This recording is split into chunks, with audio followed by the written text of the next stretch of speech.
Bonjour tout le monde, mon nom est Geneviève Pépin et je suis la coordonnatrice du service de médiation citoyenne chez Justice Alternative du Haut-Richelieu.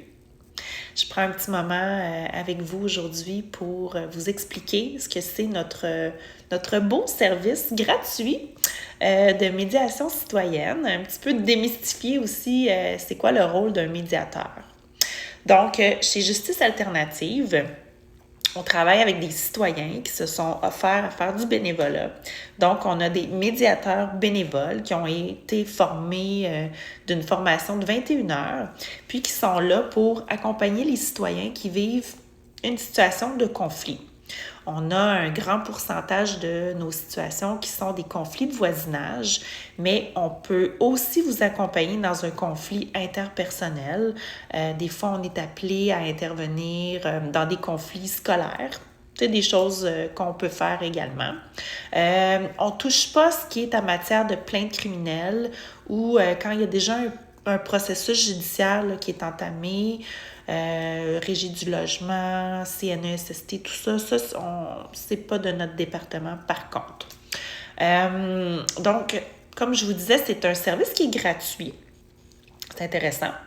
Des fois, pour, tu sais, pas se rendre justement à un processus judiciaire, la médiation peut être une belle avenue à considérer.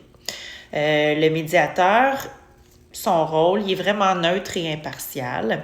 Il est là pour mettre en place des conditions favorables à ce qu'il y ait une bonne communication entre les deux parties. Donc, nous, on n'est pas là pour donner des conseils, on ne donne pas de solution, on vous accompagne pour que vous puissiez trouver ensemble des solutions satisfaisantes de façon mutuelle à votre conflit. Des fois, ça finit par une entente. C'est merveilleux dans ce temps-là. C'est ce qu'on souhaite en bout de ligne, mais parfois, juste le processus, même s'il n'y a pas d'entente, va avoir permis de libérer un peu d'émotion, cibler les besoins. Donc, des fois, juste de faire le processus, ça va débloquer un petit peu le conflit. C'est un processus qui est volontaire. Ce que ça veut dire, un processus volontaire, c'est que ça prend la participation active des deux parties. Donc, si on prend un exemple, je reçois un appel, le citoyen numéro 1 vit une situation de conflit avec son voisin, monsieur numéro 2, on l'appelait comme ça. Il y a du bruit, puis ils ne s'entendent pas par rapport à de la musique. OK? La façon qu'on procède, c'est que si le citoyen numéro 1 a envie de participer à un processus de médiation, après qu'on lui ait bien expliqué, démystifié ses besoins, tout ça, on va contacter le citoyen numéro 2. Normalement, c'est à travers une lettre qu'on envoie. Quand le citoyen numéro 2 nous revient et que lui aussi a envie de partir un processus d'une communication puis d'être accompagné là-dedans par un médiateur, là, à ce moment-là, il va y avoir des rencontres préparatoires. C'est vraiment équitable. Hein? Il va y avoir autant de rencontres préparatoires pour le citoyen numéro 1 que pour le citoyen numéro 2. Puis ensuite, quand les gens se sentent prêts, c'est là qu'on va se rencontrer tout le monde ensemble et qu'il y aura la médiation.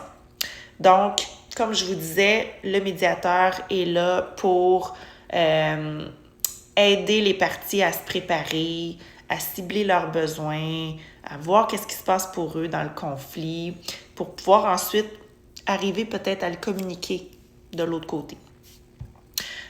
Donc, on est là pour mettre en place des conditions favorables à une bonne communication pour que peut-être éventuellement vous trouviez ensemble vos solutions satisfaisantes mutuelles. Alors, voilà, c'est ce qui résume un petit peu ce que c'est la médiation. J'espère que ça vient vous aider à comprendre un peu plus ce service-là. On est là pour vous. Donc, gênez-vous pas à nous contacter au service de médiation citoyenne. Bonne journée!